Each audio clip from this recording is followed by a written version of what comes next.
नमस्कार, आपण पाहत आहात सह्याद्री न्यूज, आवाज महाराष्ट्राचा।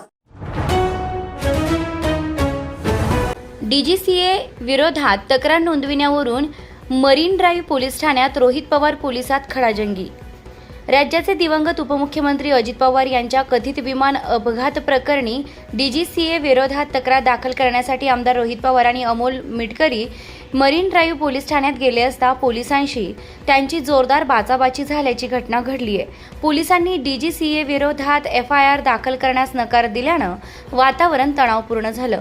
रोहित पवार यांनी प्रसारमाध्यमांशी बोलताना सांगितलं की काल डीजीसीएनं व्हीएसआर कंपनीवर कारवाई केल्याचं पत्रक काढलं, मात्र 25 पैकी केवळ 5 विमानांवरच कारवाई करण्यात आली। नवीन पीएनएस कायद्यानुसार हा दखलपात्र गुन्हा ठरतो आणि एफआयआर नोंदवणे हा प्रत्येकाचा अधिकार आहे, असं त्यांनी स्पष्ट केलं। प्रारंभी एका कनिष्ठ अधिकाऱ्यानं एफआयआर होऊ शकत नसल्याचं सांगितलं। वकिलांनी कायद्याची माहिती दिल्यानंतर लॅपटॉपही आणण्यात आला, मात्र पोलीस उपायुक्त प्रवीण मुंडे यांनी हस्तक्षेप करत एफआयआर नोंदविण्यास नकार दिला। ज्याला सांगायचे त्याला सांगा, आम्ही एफआयआर घेणार नाही असं सांगितल्याचा आरोप पवार यांनी केला। या प्रकरणामुळे राजकीय वाद अधिक चिघळण्याची शक्यता व्यक्त होतीये।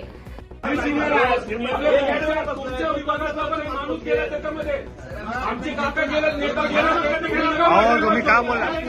तुम्ही बोला ना, हे कशाला बोलताय मध्ये? साहेब, पहिली गोष्ट आम्हाला ऍप्लिकेशन द्यायची नाही,